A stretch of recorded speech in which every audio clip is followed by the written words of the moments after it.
Hello students, मैं विजय शर्मा आपका हार्दिक अभिनंदन करता हूं। प्यारे विद्यार्थियों, हम क्षितिज के अंदर नौबत खाने में इबादत पाठ पढ़ रहे हैं। अब हम उससे आगे पढ़ते हैं। इस दिन कोई राग नहीं बजता, राग रागनियों की अदायगी का निषेध है इस दिन। तो इसमें बताया गया है कि जो नौवा होता है वो एक शोक गीत होता है। जब कोई बलिदान हो जाता है तो उस समय ही ये उसकी बलिदानी के समय ही नौवा गाया जाता है। उनकी आंखें इमाम हुसैन और उनके परिवार के लोगों की शहादत में नम रहती है। शहादत का अर्थ होता है बलिदान। नम रहती है, नम का मतलब गीली रहती है। आज़ादारी होती है, आज़ादारी का मतलब नमाज। हजारों आंखें नम, 1000 वर्ष की परंपरा पुनर्जीवित। पुनर्जीवित का अर्थ होता है फिर से जीवित होना। मुहर्रम संपन्न होता है एक बड़े कलाकार का सहज मानवीय रूप ऐसे अवसर पर आसानी से देख सकता है। मुहर्रम के गमज़दा माहौल से अलग, गमज़दा का मतलब दुख से परिपूर्ण, दुख से भरा हुआ। कभी कभी सुकून के क्षणों में वे अपनी जवानी के दिनों को याद करते हैं। वे अपने रियाज को कम, उन दिनों के अपने जुनून को अधिक याद करते हैं। जुनून का मतलब होता है उत्साह, जोश। अपने अब्बाजान और उस्ताद को कम, पक्का महल की कुलसुम हलवाइन की कचौड़ी वाली दुकान व गीता वाली और सुलोचना को ज़्यादा याद करते हैं। कैसे सुलोचना उनकी पसंदीदा हीरोइन रही थी। बड़ी रहस्यमय मुस्कुराहट के साथ गालों पर चमक आ जाती है। रहस्य में यानी रहस्य से भरी हुई।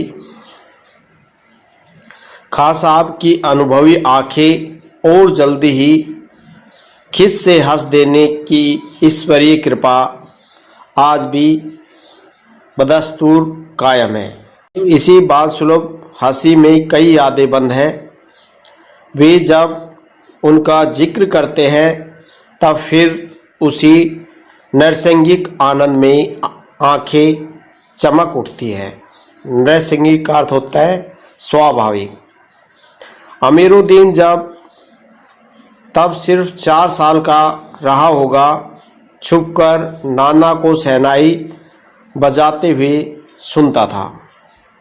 रियाज के बाद जब उनकी जगह से उठकर चले जाए तब जाकर ढेरों छोटी बड़ी शहनाइयों की भीड़ से अपने नाना वाली शहनाई ढूंढता और एक एक शहनाई को फेंक कर खारिज करता जाता। सोचता लगता है मीठी वाली शहनाई दादा कहीं और रखते हैं।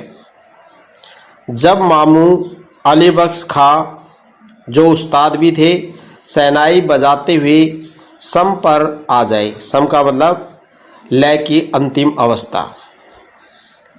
तब धड़ से एक पत्थर जमीन पर मारता था। सम पर आने की तमीज़ उन्हें बचपन में ही आ गई थी, मगर बच्चे को यह नहीं मालूम था कि दाद वहाँ करके दी जाती है। दाद का मतलब प्रशंसा करना, सिर हिलाकर दी जाती है, पत्थर पटक कर नहीं। और बचपन के समय फिल्मों के बुखार के बारे में तो पूछना ही क्या। उस समय 3rd क्लास के लिए 6 पैसे का टिकट मिलता था। अमीरुद्दीन 2 पैसे मामू से, 2 पैसे मौसी से और 2 पैसे नानी से लेता था। फिर घंटों लाइन में लगकर टिकट हासिल करता था।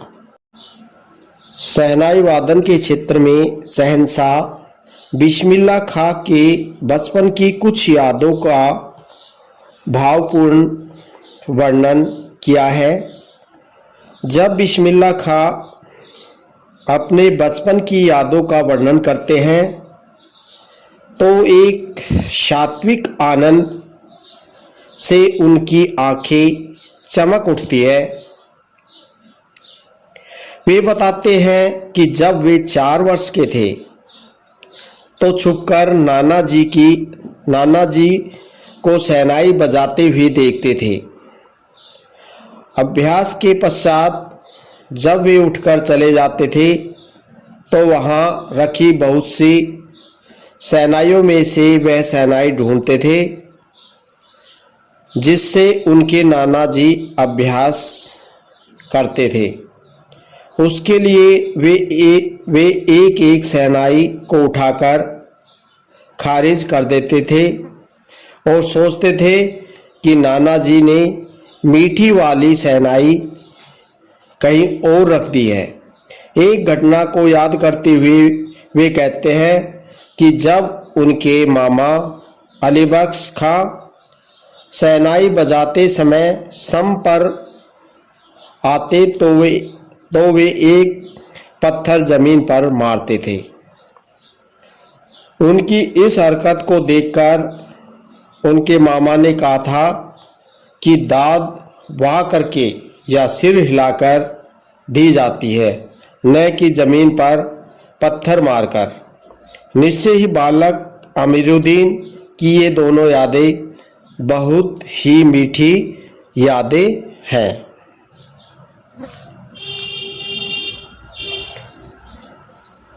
इधर सुलोचना की नई फिल्म सिनेमा हॉल में आई और उधर अमीरुद्दीन अपनी कमाई लेकर चला फिल्म देखने।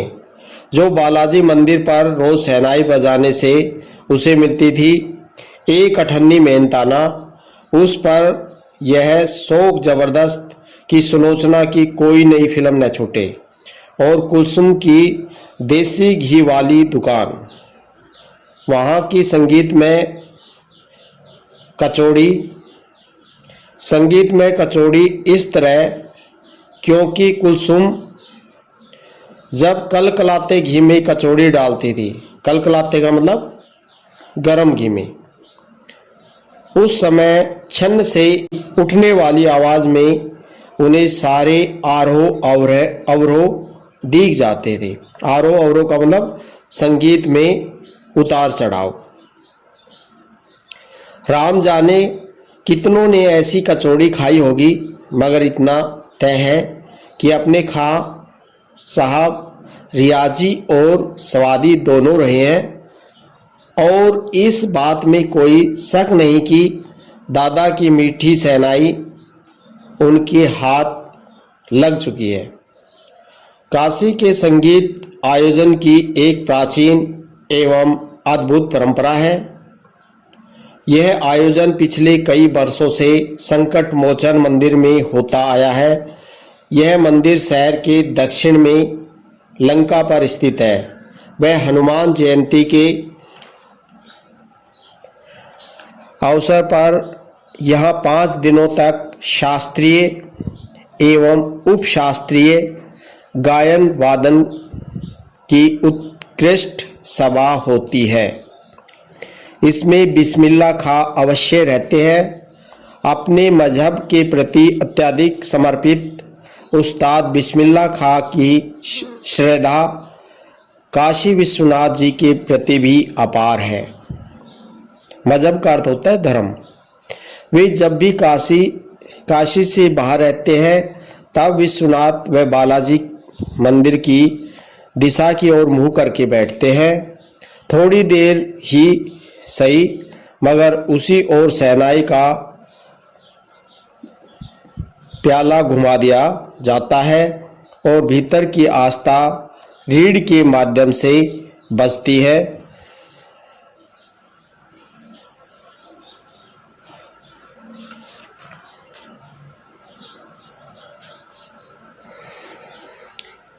काशी नगरी की शास्त्रीय एवं उपशास्त्रीय गायन वादन की श्रेष्ठ परंपरा और बिस्मिल्लाह खां की बालाजी के प्रति अटूट श्रद्धा का वर्णन किया है। इसमें काशी में संगीत आयोजन की परंपरा प्राचीन परंपरा रही है। इसी परंपरा के कारण काशी का आदर भी किया जाता है। बालाजी के मंदिर में हनुमान जयंती के शुभ अवसर पर शास्त्रीय संगीत का आयोजन किया जाता है। इस सभा में बिस्मिल्लाह खां का शहनाई वादन अवश्य होता है। यद्यपि बिस्मिल्लाह खां ने अपने धर्म के प्रति अत्यधिक समर्पण की भावना है, फिर भी उनकी अपार श्रद्धा काशी विश्वनाथ के प्रति भी है। वे जब भी काशी से बाहर रहते हैं तब भी वे विश्वनाथ व बालाजी के मंदिर की दिशा की ओर मुँह करके शहनाई वादन अवश्य करते हैं। उनकी यह हार्दिक आस्था ही उनकी शहनाई के रूप में प्रकट होती है। कहने का मतलब है कि बिस्मिल्लाह खां का धार्मिक दृष्टिकोण अत्यंत उदार है और शहनाई वादन कला के प्रति भी पूर्णतः समर्पित है। खां साहब की एक रीढ़ 15 से 20 मिनट के अंदर गीली हो जाती है, तब वे दूसरी रीढ़ का इस्तेमाल कर लिया करते हैं। अक्सर कहते हैं, क्या करे मियाँ, ई काशी छोड़कर कहाँ जाए। गंगा मैया यहाँ, बाबा विश्वनाथ यहाँ, बालाजी का मंदिर यहाँ हमारे खानदान की कई पुश्तों ने शहनाई बजाई है। पुश्तों का अर्थ होता है पीढ़ियों, यानी उनके पूर्वज भी शहनाई बजाते थे। हमारे नाना तो वहीं बालाजी मंदिर में बड़े प्रतिष्ठित शहनाईबाज रह चुके हैं। प्रतिष्ठित का अर्थ होता है सम्मानित। अब हम क्या करें, मरते दम तक न यह शहनाई छूटेगी न काशी। जिस जमीन ने हमें तालीम दी है, तालीम का मतलब शिक्षा, जहाँ से अदब पाई है, अदब का मतलब शिष्टाचार, वो कहाँ और मिलेगी। शहनाई और काशी से बढ़कर कोई जन्नत नहीं इस धरती पर हमारे लिए। जन्नत का अर्थ है स्वर्ग। काशी संस्कृति की पाठशाला है। शास्त्रों में आनंद कानन के नाम से प्रतिष्ठित। आनंद कानन का मतलब होता है आनंद वन। काशी में कलाधर हनुमान व नृत्य विश्वनाथ है। काशी में बिस्मिल्लाह खां है। काशी में हजारों सालों का इतिहास है, जिसमें पंडित कंठे महाराज है, विद्याधरी है, बड़े रामदास जी है, मौजूदीन खां है। वे इन रसिकों से उपकृत होने वाला अपार जनसमूह है। रसिकों का अर्थ होता है प्रिय। यह एक अलग काशी है जिसकी अलग तहजीब है, अपनी बोली और अपने विशिष्ट लोग हैं। इनके अपने उत्सव हैं, अपना गम, अपना सेरा बनना और अपना नोहा। नोहा का मतलब शोक गीत। सेरा बनना का मतलब जब शादी होती है तो उस समय सेरा बनना गीत गाया जाता है। आप यहाँ संगीत को भक्ति को किसी भी धर्म के कलाकार से, कजरी की चैती से, विश्वनाथ का विशालाक्षी से, बिस्मिल्लाह खां को गंगाधर से अलग करके नहीं देख सकते।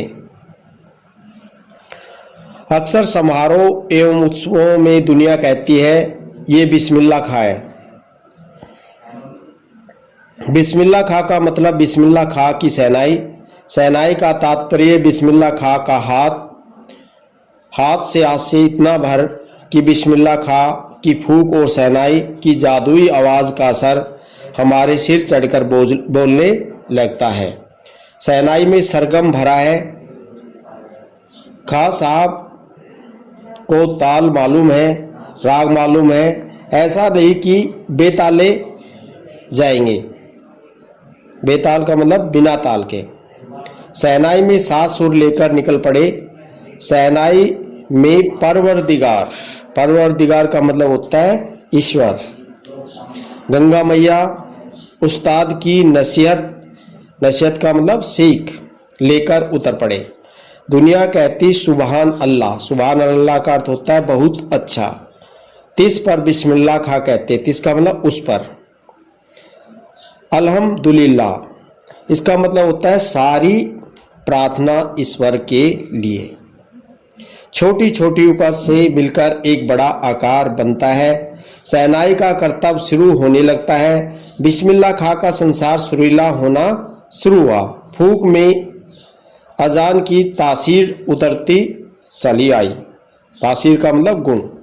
देखते देखते शहनाई 1.5 शतक के साज से 2 शतक का साज बन साजों की कतार में सरताज हो गई। सरताज का मतलब सबसे ऊंचे। अमीरुद्दीन की शहनाई गूंज उठी। उस फकीर की दुआ लगी जिसने अमीरुद्दीन से कहा था बजा बजा। किसी दिन एक शिष्या ने डरते डरते खां साहब को टोका, बाबा आप यह क्या करते हैं? इतनी प्रतिष्ठा है आपकी। प्रतिष्ठा का मतलब इज्जत, सम्मान। अब तो आपको भारत रत्न भी मिल चुका है। यह फटी तहमद न पहना करे, अच्छा नहीं लगता। जब भी कोई आता है आप इसी फटी तहमद में सबसे मिलते हैं।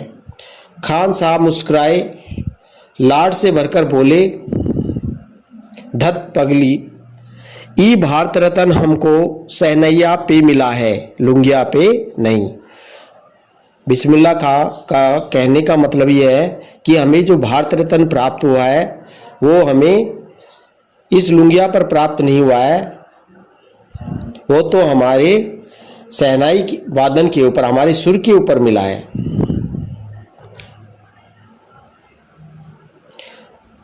हम लोगों की तरह बनाव सिंगार देखते रहते तो उम्र ही बीत जाती, हो चुकती शहनाई, तब क्या खाक रियाज हो पाता। ठीक है बिटिया, आगे से नहीं पहनेंगे, मगर इतना बता देते हैं कि मालिक से यही दुआ है, फटा सुर न बख्शे। लुंगिया का क्या है, आज फटी है तो कल सी जाएगी। इसका मतलब है कि बिस्मिल्लाह खां भगवान से प्रार्थना करते हैं कि हमें अच्छा सुर प्रदान करे। भगवान किसी को भी फटा स्वर न दे। लुंगिया का क्या है, आज फट गई तो कल सिल जाएगी, लेकिन जो सुर खराब है, जो हमारी आवाज अच्छी नहीं है, तो उसका क्या होगा। सन 2000 की बात है। पक्का महाल काशी विश्वनाथ से लगा हुआ अधिकतम इलाका से मलाई बर्फ बेचने वाले जा चुके हैं। खां साहब को इसकी कमी खलती है। अब देसी घी में यह बात कहाँ और कहाँ वह कचौड़ी जलेबी।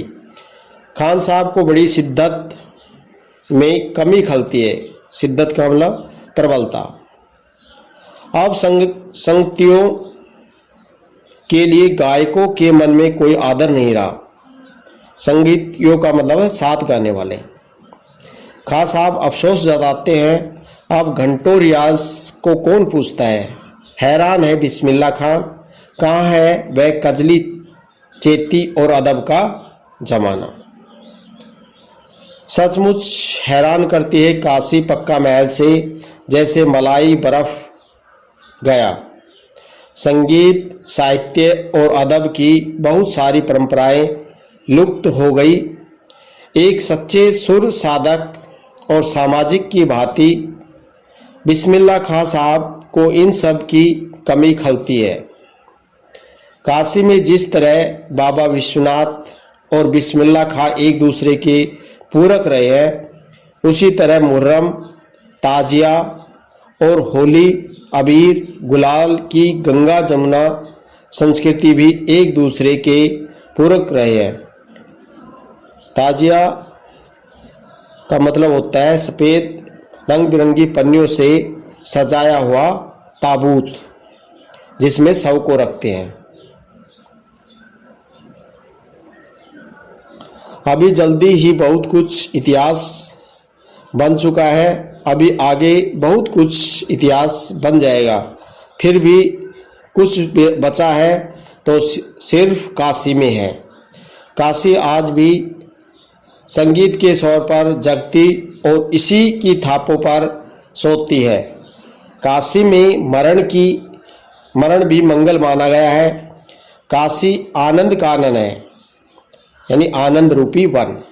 सबसे बड़ी बात है कि काशी के पास उस्ताद बिस्मिल्लाह खां जैसा लय और सुर की तमीज़ सिखाने वाला नायाब हीरा रहा है। नायाब का मतलब अनमोल, जो हमेशा से दो कौमों को एक होने व आपस में भाईचारे के साथ रहने की प्रेरणा देता रहा है। कौमों का अर्थ होता है जाति। इसमें बताया गया है कि काशी नगरी में संगीत का वर्णन बहुत अच्छी तरह से काशी नगरी में संगीत का वर्णन किया गया है। साथ ही उस्ताद बिस्मिल्लाह खां के चरित्र के उदात्त गुणों का भी वर्णन किया है। लेखक का विचार है कि काशी में सुबह शाम संगीत के स्वर थिरकते हैं। काशी जी में मरण भी शुभ माना जाता है। काशी नगरी आनंद देने वाला उपवन है। इससे भी अच्छी बात यह है कि काशी के पास बिस्मिल्लाह खां जैसा सुर और लय का ज्ञान देने वाला अनोखा हीरा है। वह सदा ही दो जातियों, हिंदू और मुसलमान के लोगों को आपस के मतभेद को भूलकर भाईचारे के साथ अर्थात मिलजुल कर रहने की प्रेरणा देता रहा है।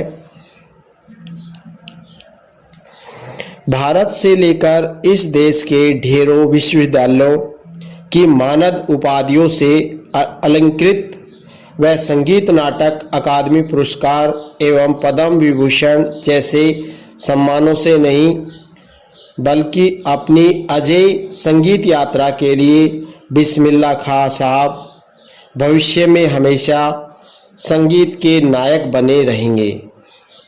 मानद उपाधि का मतलब होता है सम्मान देने वाली उपाधियाँ। 90 वर्ष की भरी पूरी आयु में 21 अगस्त 2006 को संगीत रसिकों की हार्दिक सभा से विदा हुए खान साहब की सबसे बड़ी देन हमें यही है कि पूरे 80 वर्ष उन्होंने संगीत को संपूर्णता व एकाधिकार का मतलब एक अधिकार से सीखने की जिजीविषा को अपने भीतर जिंदा रखा। जिजीविषा का मतलब होता है जीने की इच्छा।